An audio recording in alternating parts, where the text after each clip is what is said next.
Good morning students. ఈరోజు మనం second semester business ఎకనామిక్స్లో business economics nature and scope అంటే what is the nature and scope of business economics లేదా right about nature and scope of business economics. Telugu medium వ్యాపార అర్థశాస్త్రం అనగానేమి, దాని స్వభావం పరిధి. నేచర్ అంటే స్వభావం, స్కోప్ అంటే పరిధి.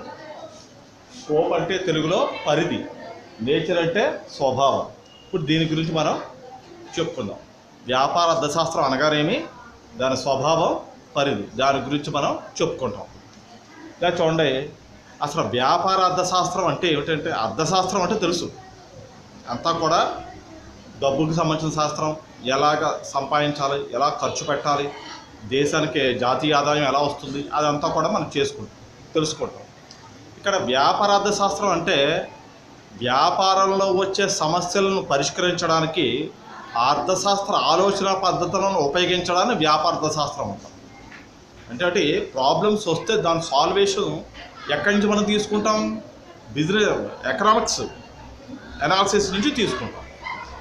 ఎకనామిక్ అనాలిసిస్ నుంచి వ్యాపారం అంటే బిజినెస్కి సంబంధించిన ప్రాబ్లమ్స్ సాల్వేషన్ తీసుకుంటాం. That is known as business economics. Telugu medium కూడా అదే. వ్యాపార సమస్యలను పరిష్కరించడానికి, విశ్లేషణ చేయడానికి అర్థశాస్త్ర పద్ధతులను ఉపయోగించడానికి, అంటే ఆర్థిక శాస్త్ర విశ్లేషణ పద్ధతులను ఉపయోగించడాన్ని వ్యాపార అర్థశాస్త్రం అంటారు.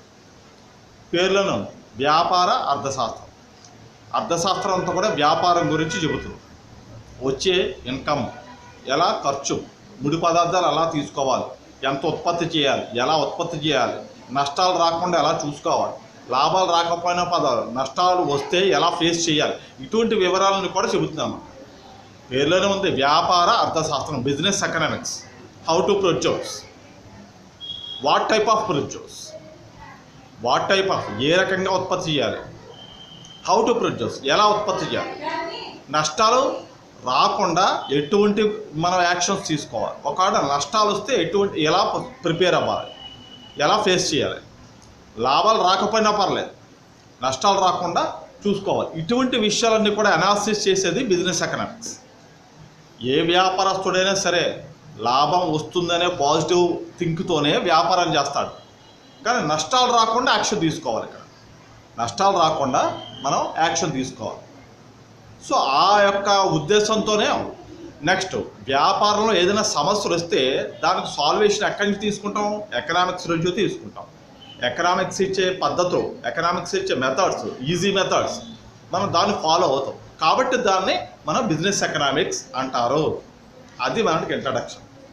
ఇక్కడ మనకేంటంటే నిర్వచనం, డెఫినేషన్ అన్నది చాలామంది చాలా రకాలుగా ఇవ్వడం అనేది జరిగింది. ఫస్ట్ ఆఫ్ ఆల్ ఇక్కడ మనకి హెచ్హెచ్ పూలే అనే అతను మనకి ఏంటంటే ఒక రకమైన డెఫినేషన్ ఇవ్వడం అన్నది, అది ఫస్ట్ చెప్తాను చూడండి. మేనేజ్మెంట్ వ్యాపారానికి సంబంధించిన కరెక్ట్ డెసిషన్స్ తీసుకోవడానికి. మేనేజ్మెంట్ అంటే యాజమాన్యం వ్యాపారానికి సంబంధించిన కరెక్ట్ డెసిషన్స్ అంటే తప్పుడు నిర్ణయాలు కాకుండా, తొందరపాటు నిర్ణయాలు కాకుండా, పర్ఫెక్ట్ యాప్ట్ డెసిషన్స్, కరెక్ట్గా సూటబుల్ అయ్యే డెసిషన్స్ తీసుకోవడానికి. నెక్స్ట్ ఫ్యూచర్ ప్లాన్స్ను నిర్ణయించడానికి ఉపయోగపడేదే వ్యాపార అర్థశాస్త్రం. అంటే మేనేజ్మెంటు వ్యాపారం విషయంలో తొందరపాటు నిర్ణయాలు తీసుకోకుండా, అంటే తప్పుడు రాంగ్ డెసిషన్స్ తీసుకోకుండా పర్ఫెక్ట్ డెసిషన్స్ తీసుకోవడానికి, ఫ్యూచర్ ప్లాన్స్ని మనం అంటే ఇప్పుడున్న బిజినెస్ ప్రకారం ఫ్యూచర్ ప్లాన్స్ వేసుకోవడానికి ఉపయోగపడే అర్థశాస్త్రాన్ని వ్యాపార అర్థశాస్త్రం అని చెప్పారు. ఇదే వ్యాపారం అంటే ఇదే. ఇప్పుడు మనం చెప్పుకున్నదే అంటే ఇప్పుడు మనం చెప్పుకున్నదే కింద అనాలిసిస్ చేస్తాం. అంటే అర్థశాస్త్రం ఏం చెబుతుంది ఇక్కడ? ఫస్ట్ ఆఫ్ ఆల్ వ్యాపారంలో కరెక్ట్ డెసిషన్స్ తీసుకోండి, తప్పుడు నిర్ణయాలు తీసుకోవద్దు. First point. తొందరపాటు నిర్ణయాలు తీసుకోకుండా సూటబుల్ అయ్యే డెసిషన్స్ తీసుకోండి అని చెబుతుంది. తీసుకునే డెసిషను దానికి యాప్ట్ సూట్ అవ్వాలి. అంటే దానికి సరిపోవాలి. అంతేగాని తప్పుడు నిర్ణయాలు తీసుకుంటే తప్పుడు రిజల్ట్స్ వస్తాయి. సో లాస్ అయిపోతాం. లాస్ అయితే మళ్ళీ రికవర్ అవ్వడం చాలా కష్టం. కాబట్టి తప్పుడు నిర్ణయాలు తీసుకోకుండా, తొందరపాటు నిర్ణయాలు తీసుకోకుండా కరెక్ట్ వ్యాపారానికి సంబంధించిన కరెక్ట్ డెసిషన్స్, యాప్ట్ డెసిషన్స్ తీసుకోవడానికి అది ఫస్ట్ పాయింట్. 2, ఇప్పుడున్న బిజినెస్ని దృష్టిలో పెట్టుకుని ఫ్యూచర్ ప్లాన్స్ని మనం అప్లై చేసుకోవడానికి. ఫ్యూచర్ ప్లాన్స్ అంటే భవిష్యత్తులో మన వ్యాపారం ఎలా ఉండాలి అనేది తీసుకోవడానికి, నిర్ణయాలు తీసుకోవడానికి అర్థశాస్త్రం ఉపయోగపడుతుంది. అదే వ్యాపార అర్థశాస్త్రం. ఏది మనకి యూజ్ అవుతుందో, ఏ పార్ట్ మనకి యూజ్ అవుతుందో, ఏ బ్లాక్, దాన్ని మనం బిజినెస్ ఎకనామిక్స్ అంటాం. అంతే కదా. ఇప్పుడున్న బిజినెస్ ప్రకారం ఫ్యూచర్ ప్లాన్స్ ఎలా ఉంటాయి, ఫ్యూచర్లో మన బిజినెస్ ఎలా ఉంటుంది, లాస్ అవుతుందా, నెక్స్ట్ నష్టాల పాలవుతామా, అసలు బిజినెస్ రన్ చేయగలమా అని ఫ్యూచర్ని దృష్టిలో పెట్టుకుని, ఇప్పుడున్న దాన్ని దృష్టిలో పెట్టుకుని ఫ్యూచర్ ప్లాన్స్ని మనం ప్లాన్ చేసుకోవడానికి, డెసిషన్స్ తీసుకోవడానికి, నెక్స్ట్ తప్పుడు నిర్ణయాలు తీసుకోకుండా కరెక్ట్ యాక్ట్ సూటబుల్ డెసిషన్స్ తీసుకోవడానికి ఉపయోగపడే శాస్త్రాన్ని వ్యాపారార్థ శాస్త్రం అని చెప్పడం అనేది జరిగింది. ఓకే, అది మనకి డెఫినేషన్.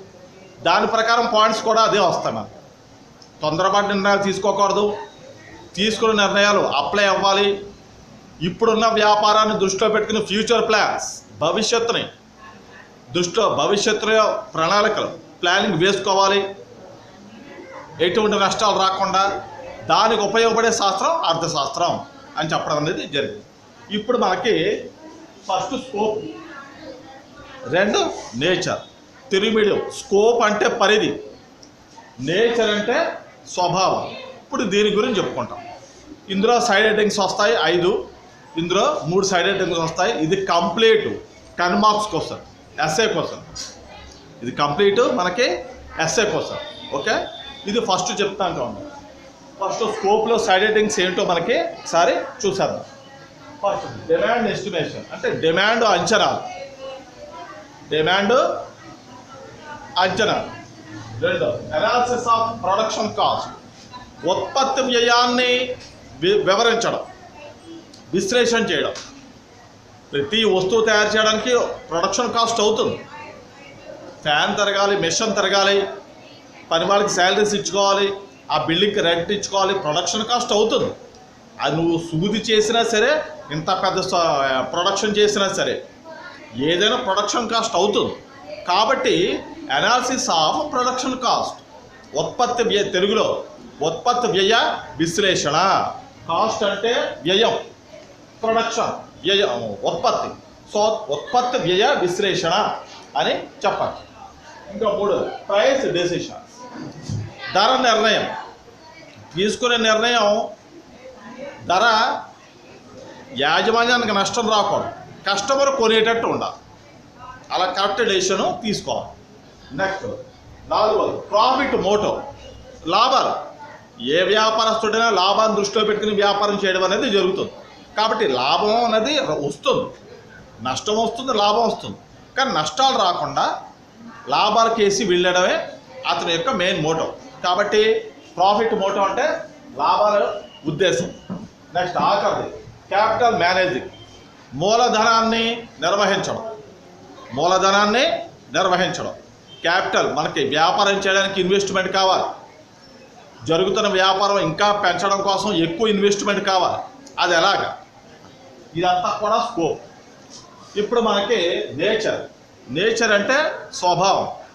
వ్యాపారార్థ శాస్త్రం యొక్క నేచర్, స్వభావం గురించి చూద్దాం. ఫస్ట్ మైక్రో అనాలిసిస్, సూక్ష్మ విశ్లేషణ. ప్రతి విషయాన్ని ఇది సూక్ష్మంగా ఆలోచిస్తుంది కాబట్టి పర్ఫెక్ట్ ఇన్ఫర్మేషన్ వస్తుంది.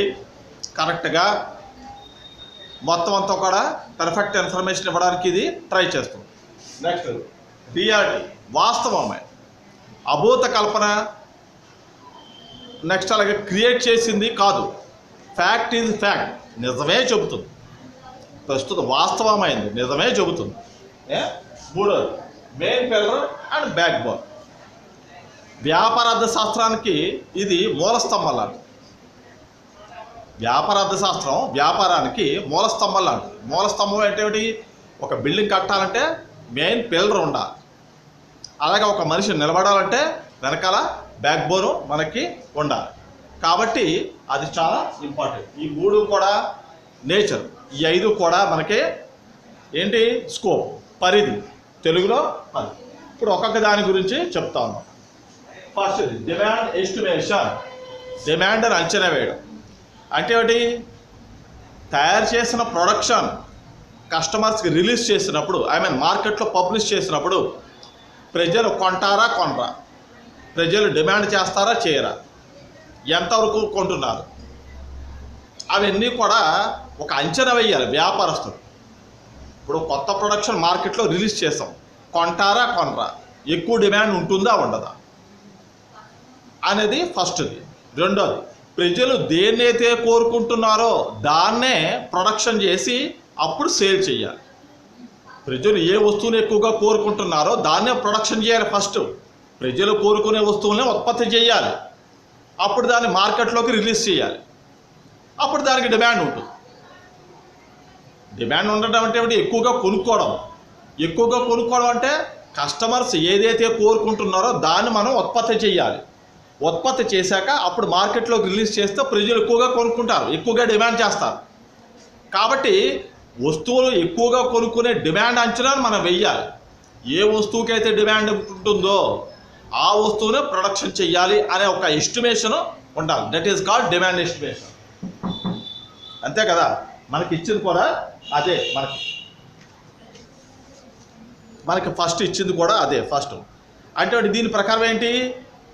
ఏ వస్తువును ఉత్పత్తి చేస్తే కస్టమర్స్ కొంటారు, ఎటువంటి వస్తువులను ఉత్పత్తి చేయాలి, production, what type of production, how to production, what type of goods production, A type అంటే ఎటువంటి వస్తువుల్ని ఉత్పత్తి చేయాలి, హౌ టు ప్రొడక్షన్, ఎలా ఉత్పత్తి చేయాలి. థర్డ్ పాయింట్ ఏమిటి? కస్టమర్స్ ఎక్కువగా కోరుకునే వస్తువుల్ని ఉత్పత్తి చేస్తే, ప్రొడక్షన్ చేస్తే, దాన్ని మార్కెట్లోకి రిలీజ్ చేస్తే ప్రజలు ఎక్కువగా డిమాండ్ చేస్తారు, ఎక్కువగా కొనుక్కుంటారు. అటువంటి వస్తువుల్ని ప్రొడక్షన్ చేయాలి. అంతేగాని అవుట్డేటెడ్, పాత రకం, నా చిన్నప్పటివి కాదు. అవుట్డేటెడ్ వస్తువులు ఏ కస్టమర్ కోరుకోడు. నూతనత్వాన్ని, కొత్త కొత్త వస్తువుల్ని, కొత్త కొత్త డిజైన్, కొత్త కొత్త యూటిలైజ్ ప్రయోజనం కలిగే వస్తువులు కోరుకుంటాడు ఏ కస్టమర్ అయినా. అటువంటి వస్తువుల్ని ప్రొడక్షన్ చేయాలి, అంతేగాని అవుట్డేటెడ్, పాతవి కాదు.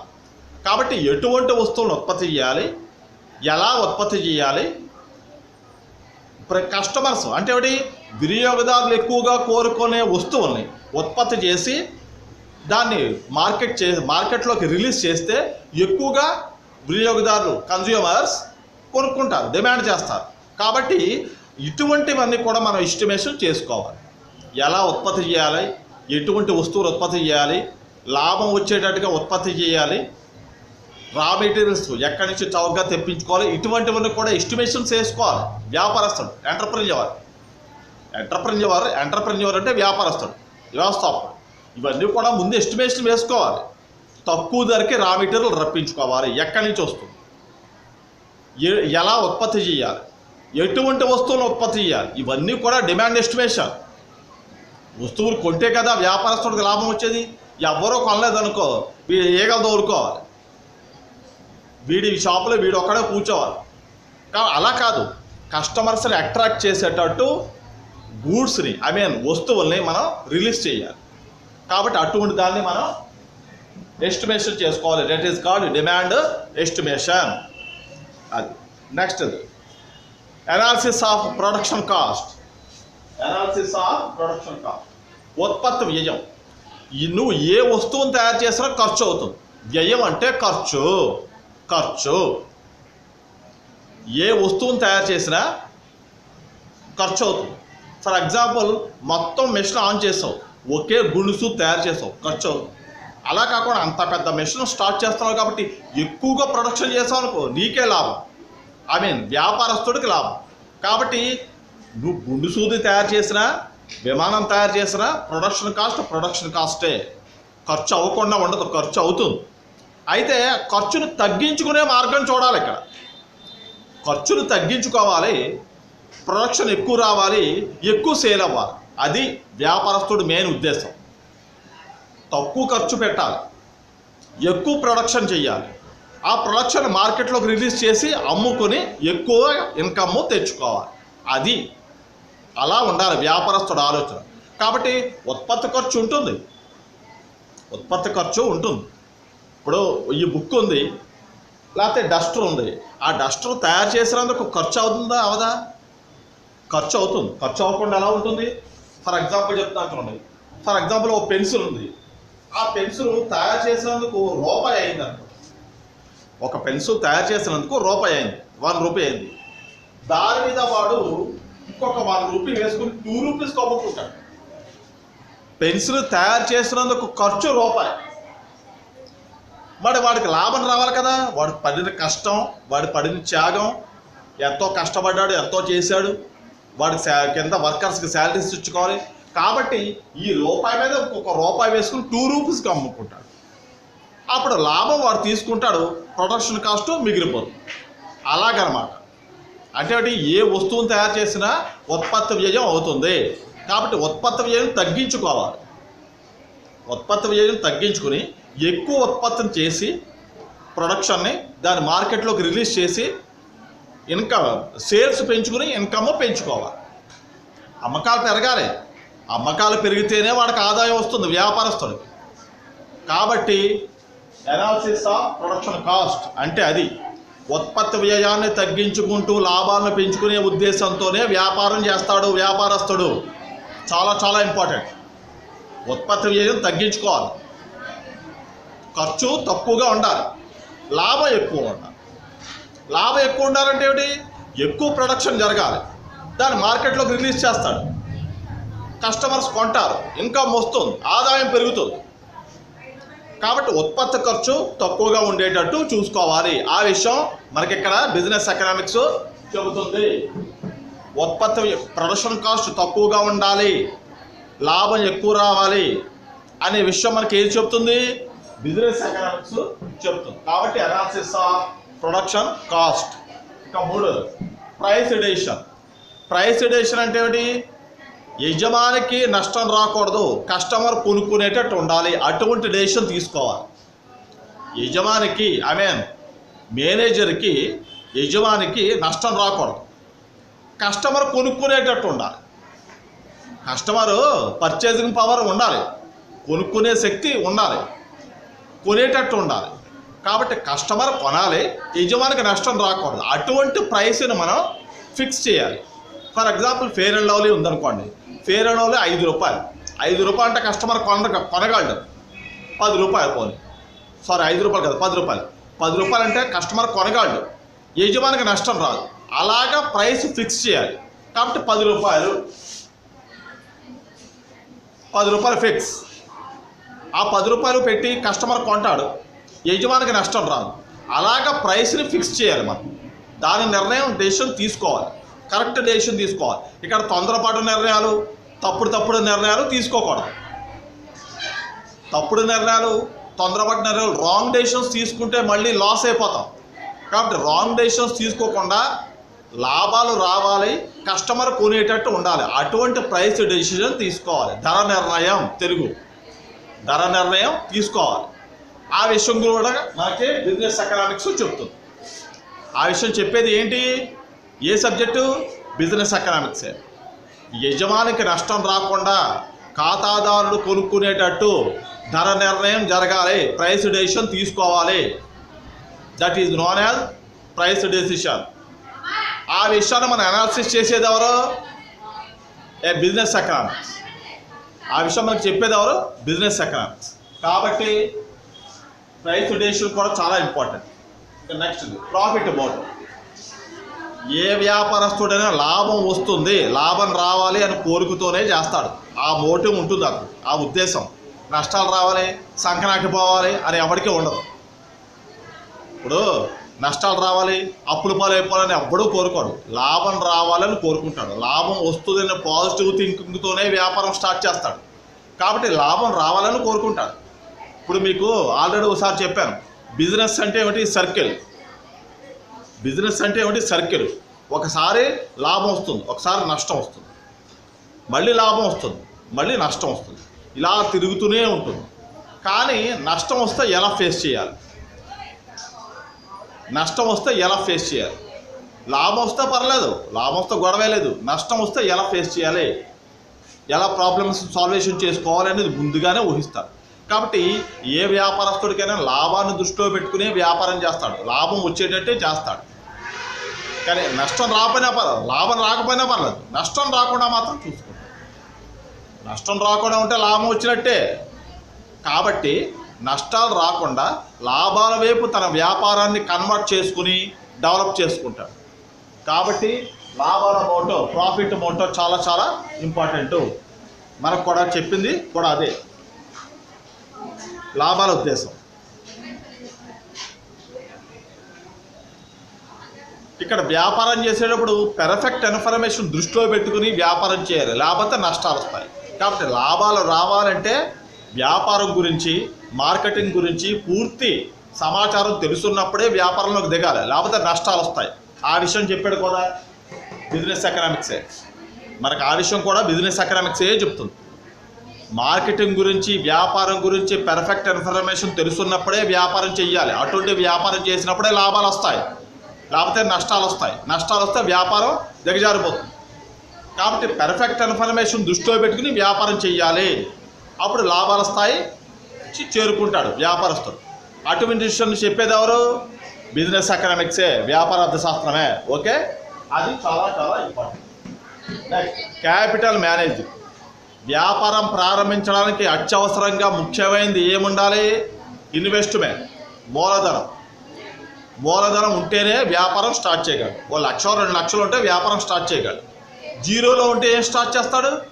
కాబట్టి క్యాపిటల్, వచ్చిన లాభాన్ని దాచుకొని దాన్ని మళ్ళీ తిరిగి వ్యాపారంలోకి పెట్టుబడికి ఇన్వెస్ట్మెంట్ పెట్టడానికి చూసుకోవాలి. కాబట్టి మూలధనం అనేది చాలా ఇంపార్టెంట్. ఒకవేళ తన దగ్గర లేదనుకోండి, తక్కువ వడ్డీకి, ఇంట్రెస్ట్కి క్యాపిటల్ తీసుకుని వ్యాపారాన్ని డెవలప్ చేసుకోవాలి. అందులో ఉన్న ప్రాబ్లమ్స్ని సాల్వేషన్ చేసే ఈజీ మెథడ్స్ కూడా చెప్పేది మనకి బిజినెస్ ఎకనామిక్సే. అందులో ఈజీ మెథడ్స్ చెప్పేది కూడా బిజినెస్ ఎకనామిక్సే. ఎందుకంటే మూలధనాన్ని సేకరించడం నాట్ ఏ జాబ్. కొంతమంది అప్పు ఇవ్వరు, సెక్యూరిటీ కూడా ఉన్నా కూడా అప్పు ఇవ్వరు. కొంతమంది అనుమానిస్తారు. ఇలా చాలా ప్రాబ్లమ్స్ ఉంటాయి. ఆ ప్రాబ్లమ్స్ని తట్టుకుంటూ లాభాలు వచ్చినప్పుడు ఆ లాభాన్ని రిజర్వ్ చేసుకుని దాన్ని మనం మూలధనంగా భావించి, క్యాపిటల్గా భావించి తిరిగి మనం పెట్టుబడి పెట్టగలిగే కెపాసిటీలో ఉండాలి. అలా డెవలప్ చేసుకోవాలి వ్యాపారాలు. ఆ విషయం చెప్పేది కూడా మనకి వ్యాపార అర్థశాస్త్రమే. అది మనకి ఇందులో కూడా అదే ఉంటుంది. మనకి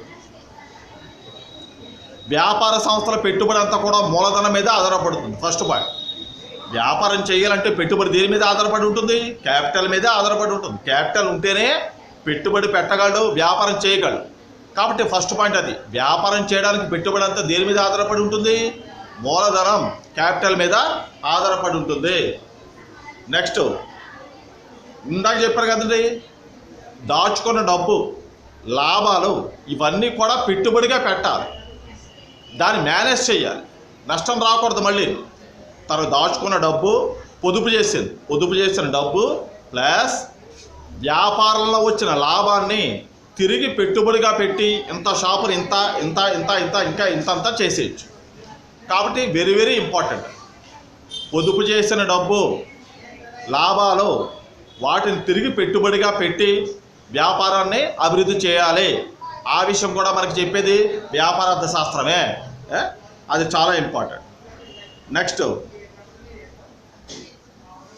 అది మనకి, కాబట్టి ఆ విషయాలను కూడా మనకి వ్యాపార అర్థశాస్త్రం చెబుతుంది. కాబట్టి ప్రాఫిట్, క్యాపిటల్ మేనేజింగ్ కూడా చాలా చాలా ఇంపార్టెంట్. మూలధనం నిర్వహించడం చాలా కష్టం. సో కొంత చెప్పారు కదండి, కొన్ని బ్యాంకులు, కొన్ని ఫైనాన్షియల్ ఇన్స్టిట్యూషన్స్ కూడా కంప్లీట్ సెక్యూరిటీ ఉన్నా కూడా క్యాపిటల్ ఇవ్వవు, మూలధనం ఇవ్వవు, డబ్బులు ఇవ్వరు. అదో ప్రాబ్లం. కాబట్టి తను దాచుకున్న డబ్బు ప్లస్ వచ్చిన లాభాలు అవన్నీ కూడా రిజర్వ్డ్గా పెట్టుకుని తిరిగి వ్యాపారానికి పెట్టుబడిగా ఇన్వెస్ట్మెంట్ చేసి వ్యాపారాన్ని డెవలప్ చేసుకోవాలి. అది చాలా చాలా ఇంపార్టెంట్. సో ఈ 5 మనకి స్కోప్, వ్యాపార అర్థశాస్త్రం యొక్క పరిధి. తెలుగు మీడియం వ్యాపార అర్థశాస్త్రం యొక్క పరిధి. తెలుగు మీడియం చెప్తాను చూడండి. డిమాండ్ అంచనా వేయడం, ఉత్పత్తి వ్యయ విశ్లేషణ, ధర నిర్ణయం, లాభాల ఉద్దేశం, నెక్స్ట్ మూలధనం నిర్వహించడం. ఇప్పుడు మనం వీఆర్ గోయింగ్ టు నేచర్. స్వభావం. నేచర్ అంటే ఏమిటి? స్వభావం. అర్థశాస్త్రం ఏం చెబుతుంది, దాని స్వభావం ఏంటి? వ్యాపార అర్థశాస్త్రం ఏం చెబుతుంది? ఫస్ట్ది మైక్రో ఎకానమిక్స్ అనాలిసిస్. మీకు చెప్పారు మైక్రో అనాలిసిస్ అంటే ఏమిటి? మైక్రో ఎకనామిక్స్ ఏం చెప్తుంది? ప్రతి విషయాన్ని చాలా సూక్ష్మంగా ఆలోచించి విడివిడిగా చెబుతుంది. ఇచ్చే ఇన్ఫర్మేషన్ వెరీ పర్ఫెక్ట్ ఇన్ఫర్మేషన్. అది వ్యాపారానికైనా సరే, దేశానికైనా సరే, దేనికైనా సరే ఇచ్చే ఇన్ఫర్మేషన్ వెరీ పర్ఫెక్ట్ ఇన్ఫర్మేషన్ వస్తుంది. అందులో మళ్ళీ తేడా ఉండదు. లేట్ అవుతుంది, ఖర్చు అవుతుంది. కానీ బయటకు వచ్చిన ఇన్ఫర్మేషన్, అవుట్పుట్ ఇన్ఫర్మేషన్ అంతా కూడా వెరీ పర్ఫెక్ట్. ఇంకా no doubt at all, no second thought. ఇంకా డౌట్ చేయవలసింది అవసరం లేదు. అయ్యో అనుమానించాలి, అయ్యో సందేహించాలి, అటువంటిదే అక్కర్లేదు. కాబట్టి వ్యాపారం ఎలా చేయాలి, వ్యాపారం చేయడం కోసం ఎటువంటి పద్ధతులు ఉపయోగించాలి, ఎటువంటి ఈజీ మెథడ్స్ ఉపయోగించాలి, ఎలా లాభాలు రావాలి, అమ్మకాలు ఎలా జరగాలి, ఆదాయం ఎలా పెరగాలి, ఇవన్నీ కూడా ప్రతి విషయాన్ని బాగా డెప్త్కి వెళ్ళి మనకి ఇన్ఫర్మేషన్ వస్తుంది. కాబట్టి మైక్రో అనాలిసిస్ ఇచ్చే ప్రతిదీ కూడా, మైక్రో అనాలిసిస్ ప్రతిదీ కూడా వ్యాపారానికి చాలా ఇంపార్టెంట్. కాబట్టి మైక్రో అనాలిసిస్ చాలా ఇంపార్టెంట్. మైక్రో అనాలిసిస్ అంటే తెలుగు మీడియం ఏమిటి? సూక్ష్మ విశ్లేషణ. ప్రతి విషయాన్ని సూక్ష్మంగా ఆలోచిస్తుంది, బాగా డెప్త్కి వెళ్ళిపోతుంది, బాగా లోతుకి వెళ్ళిపోయి అక్కడి నుంచి ఇన్ఫర్మేషన్ బయటకు తీసుకొచ్చి పైకి తీసుకొస్తుంది. కాబట్టి అందులో డౌట్ చేయవలసిన అవసరం ఏమి ఉండదు, సందేహించక్కర్లేదు. అటువంటి విషయాలు మనం వ్యాపారానికి కన్వర్ట్ చేసుకుని డెవలప్ చేసుకోవాలి. ఆ విషయం చెప్పేదంతా కూడా బిజినెస్ ఎకనామిక్సే. ఆ టాపిక్ చెప్పేది మైక్రో అనాలిసిస్. అదే ఆ విషయం అదే చెప్తుంది. ఎందుకంటే ప్రతి విషయాన్ని బాగా డెప్త్కి వెళ్ళిపోయి చెప్తుంది. వ్యాపారం ఎలా చేయాలి, వ్యాపారం చేసే పద్ధతులేవు, ఎక్కడి నుంచి మూలధనం తక్కువగా మనం దింపించుకోవచ్చు, ఎగుమతులు ఎలా పంపించాలి, దిగుమతి ఎలా చేసుకోవాలి, అమ్మకాలు ఎలా పెంచాలి, ఉత్పత్తి వ్యయం ఎలా తగ్గించుకోవాలి, రాబడి ఎలా పెరగాలి, కస్టమర్స్ని ఎలా అట్రాక్ట్ చేయాలి, ఈ విషయాలన్నీ కూడా బాగా డెప్త్గా చెప్పేది మైక్రో అనాలిసిస్, సూక్ష్మ విశ్లేషణ. దాన్ని బట్టి వ్యాపారం ఉంటుంది. మన ప్రతి విషయాన్ని బాగా డెప్త్గా ఆలోచించి తీసుకుంటేనే వ్యాపారం డెవలప్ అవుతుంది. లేకపోతే లాస్ అయిపోతాం. కాబట్టి లాస్ అవ్వకూడదు. వ్యాపారం చేసేవాడు లాస్ అవ్వకూడదు అంటే ఏమిటి? పర్ఫెక్ట్ ఇన్ఫర్మేషన్ కావాలి. పర్ఫెక్ట్ ఇన్ఫర్మేషన్ అంటే ఇచ్చేది ఎవరు? Micro analysis. కాబట్టి సూక్ష్మ విశ్లేషణ ఇచ్చే ప్రతి ఇన్ఫర్మేషన్ కూడా కరెక్ట్ ఇన్ఫర్మేషన్ అయి ఉండాలి. అది సూక్ష్మ విశ్లేషణ. చెప్పే కదండి, వ్యాపారం కోసం తీసుకునే నిర్ణయాలు, దాని ధ్యేయాలు, భవిష్యత్ ప్లానింగ్స్, ఫ్యూచర్ ప్లానింగ్స్, ఇవన్నీ కూడా ప్రతి విషయం పిన్ పాయింట్ దగ్గర నుంచి ఈచ్ టు ఈచ్ బాగా డెప్త్కి వెళ్ళిపోయి పర్ఫెక్ట్ ఇన్ఫర్మేషన్ బయటకు తీసుకొస్తుంది. కాబట్టి ఇది ఇచ్చే ఇన్ఫర్మేషన్ వెరీ ఇంపార్టెంట్. ఓకే. రెండోది రియాలిటీ అంటే ఏమిటి? వాస్తవికమైంది.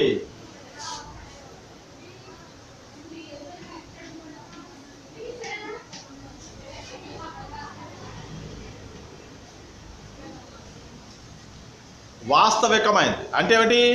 ప్రస్తుతం ప్రస్తుతం అమల్లో ఉన్న, రన్నింగ్లో ఉన్న విషయాల గురించి చెప్తుంది, కానీ క్రియేట్ చేసి అభూత కల్పన, సొల్లు అసుకు చెప్పదు. ఇదేం చెప్పినా రియల్గానే చెబుతుంది. ప్రస్తుతం అమల్లో ఉన్న రియల్ టాపిక్స్ గురించే చెబుతుంది వ్యాపారానికి సంబంధించి. అంతేగాని సొల్లు అసుకు, క్రియేటింగ్, నెక్స్ట్ గాలి కబుర్లు చెప్పదు. నిజమైన నిజంగా ఉండే నిజమైన కబుర్లే చెబుతుంది, విషయాలే చెబుతుంది వ్యాపారానికి సంబంధించి. వ్యాపారం డెవలప్ అవడం కోసం చెప్పే ప్రతి విషయం కూడా పక్కా నిజం. అది రియల్ ఫ్యాక్ట్, అది కంప్లీట్ ఫ్యాక్ట్. కాబట్టి చెప్పేదంతా కూడా ఫ్యాక్ట్. కాబట్టి అది మనం ఇంప్లిమెంట్ చేసుకోవచ్చు, వ్యాపారానికి అమలు జరుపుకోవచ్చు, లాభాలు వస్తాయి. చెప్పే ప్రతి విషయం అసుకు సొల్లు అబద్ధం అయితే మనం సందేహించాలి. కాబట్టి అది కాదు కదా. చెప్పే ప్రతి విషయం వ్యాపారానికి కరెక్ట్గా సూట్ అవుతుంది, అది నిజమే చెబుతుంది. వ్యాపార అర్థశాస్త్రం బిజినెస్ ఎకనామిక్స్ చెప్పేదంతా కూడా కరెక్టే చెబుతుంది అనే విషయం మనకి ఇది చెబుతుంది. కాబట్టి వాస్తవికమైంది, నిజమైన విషయాలే చెబుతుంది. అభూత కల్పన కల్పించింది, క్రియేట్ చేసింది సొల్లు కబుర్లు కాదు. ఇక్కడ ప్రతి విషయం వ్యాపారానికి సంబంధించిందే చెబుతుంది. కాబట్టి చాలా చాలా ఇంపార్టెంట్. ఇక్కడ కూడా మనకు అదే ప్రస్తుతం అంటే ఆధునిక కాలానికి సరిపోయేటట్టు. ప్రస్తుత కాలం అంటే ఒకటి లేటెస్ట్, ఆధునిక కాలం. ఆధునిక కాలానికి సరిపోయేటట్టు ఆర్థిక విషయాల గురించి వాస్తవ విషయాలే చెబుతుంది. ఆర్థిక విషయాలన్నీ కూడా వాస్తవిక విషయాలే చెబుతుంది, నిజమే చెబుతుంది. నిజమైతేనే అవి వ్యాపారానికి మనం ఇంప్లిమెంట్ చేసుకోవచ్చు. కాబట్టి వాస్తవికమైనది చాలా చాలా important. Like main pillar and back bone. Pillar అంటే ఏమిటి? మూల స్తంభం. వ్యాపారం నిలబడాలి అంటే కనుక మూల స్తంభం పెట్టుబడి, ఇన్వెస్ట్మెంటు, నమ్మకం చాలా చాలా ఇంపార్టెంట్. కాబట్టి ఒక మనిషి నిలబడాలంటే బ్యాక్ బోన్ ఎంత అవసరమో వ్యాపారం చేయడానికి కూడా పెట్టుబడి, నమ్మకం చాలా ఇంపార్టెంట్. నమ్మకం అంటే ఏమిటి? నేను వ్యాపారం చేయగలను, నాకు లాభాలు వస్తాయి, నేను తట్టుకోగలను లాస్ వచ్చినా, అటువంటిదే నమ్మకం. పెట్టుబడి, వ్యాపారం చేయడానికి పెట్టుబడి కావాలి, డబ్బులు, అది చాలా చాలా ఇంపార్టెంట్. కాబట్టి ఇటువంటి విషయాల గురించి మెయిన్ పిల్లర్, బ్యాక్ బోన్ రెండిట్లో ఏది రాసినా పర్లేదు. మూల స్తంభం లాంటిది తెలుగు మీడియం. వ్యాపారార్థశాస్త్రం వ్యాపారానికి మూల స్తంభం లాంటిది. ఇంకోలా చెప్పుకోవాలంటే వెన్నెముక, బ్యాక్ బోన్ అని చెప్పచ్చు. ఇక్కడ మనకి ఇచ్చేది కూడా అదే.